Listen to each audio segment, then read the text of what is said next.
ज्योतिष के अनुसार भी अभी समय ठीक नहीं है। संवत 2077 की कुंडली पर हम ध्यान दें तो कर्क लग्न की कुंडली थी।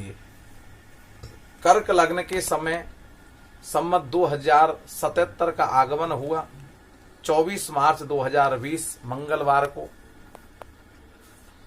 और अष्टम स्थान में बुध बैठा हुआ है। बुध का मार्केश सबसे भयंकर होता है, इसीलिए मारकाट की स्थिति बनी हुई है।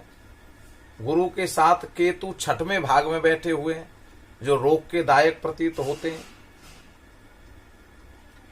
राहु केतुर मध्य गृहा सप्तो विघ्नदा काल सर्प संज्ञकाः सुतत्रा साधि सकल दोषा रोगेन प्रवासे मरणम ध्रुवम।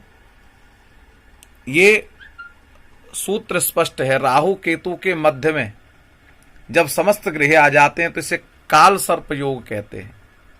काल सर्प दोष जब बनता है तो कहीं रोगोत्पात होता है, कहीं प्राकृतिक भूकंप, भूस्खलन, अतिवृष्टि, अनावृष्टि आदि की कल्पनाएं नहीं कर सकते, उससे अधिक महामारी होती है, अधिक संताप होता है। इस प्रकार से मकरे च गुरौ चैव दुर्भिक्षम घोर दारुणम विग्रहम यान्ति राजाना त्रमाशांते शुभम भवेत।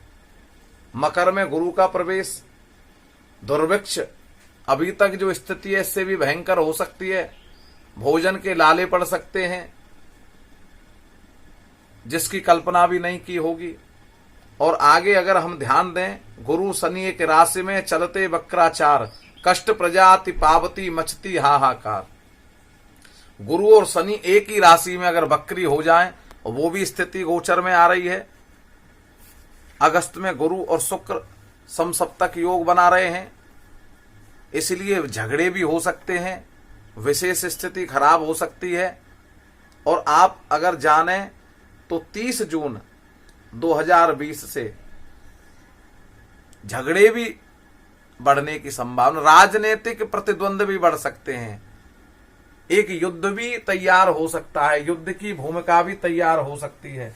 प्राकृतिक उत्पातों के अलावा युद्ध की संभावनाएं भी इस धरती पर हो सकती हैं। और यहां तक है कि अगर युद्ध हुआ या महामारी हुई तो किसी न किसी एक देश को इतना नुकसान भी हो सकता है कि वो देश विश्व के पटल से ही समाप्त हो सकता है। ये संभावनाएं ज्योतिष संभावना बताती है। और जून में सूर्य ग्रहण आने वाला है।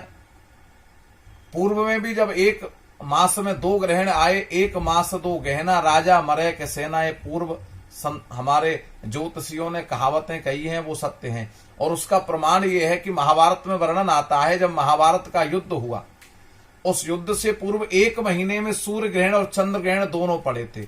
और सूर्य ग्रहण चंद्र ग्रहण दोनों का प्रमाण है कि महाभारत जैसा युद्ध हुआ, जिसमें कितने योद्धा मरे, कितने सैनिक मरे, आप सबने उसको देखा है।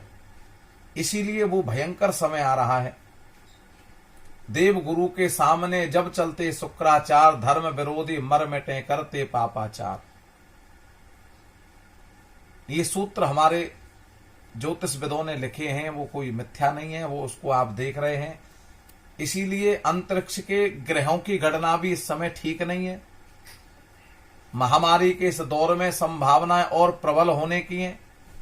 इन प्रबल संभावनाओं को देखते हुए हम एक विचार कर सकते हैं कि समस्त ग्रहों की गति भगवान के हाथ में है, समस्त ग्रहों का संचालन भगवान के हाथ में। ज्योतिष की बात करें तो एक बड़ा प्रसिद्ध मंत्र है, आप भी उसको बोलते हैं। ब्रह्मा मुरारिस त्रिपुरांतकारी भानु शशि भूमि सुतो बुधश्च गुरुश्च शुक्रा शनि राहु केतवा सर्वे गृहा शांतिकरा भवन्तु। और एक संदेश मेरा और है, इस समय आप मंदिरों में जाकर पूजा करने की बात छोड़ दें, मंदिरों में न जाएं। उसका भी प्रमाण है, हरि व्यापक सर्वत्र समाना प्रेम ते प्रकट होत में जाना। इन उपायों को घर में बैठकर, अपने घर में गोपाल जी की पूजा करके, सालग्राम जी की पूजा करके, घर में शिवलिंग की पूजा करके नाम मंत्र का जप करें। और नाम मंत्र के द्वारा इस महामारी के समय में हमारी निश्चित ही प्राण रक्षा होगी, क्योंकि नाम ही एक औषधि है। उसका भी मंत्र है, अच्युतानंद गोविंदो नामोच्चारण भेकजम नश्यंती सकलाह रोगा सत्यम सत्यम वदाम्यहम्। इसलिए भगवान नाम रूपी औषधि का इस समय ध्यान रखें तो वो ही हमारे जीवन को बचा सकती है। ज्योतिष के अनुसार ये समय ठीक नहीं है। मैं फिर आगाह करना चाहता हूं, समय और भी अधिक भयावह दिखाई दे रहा है।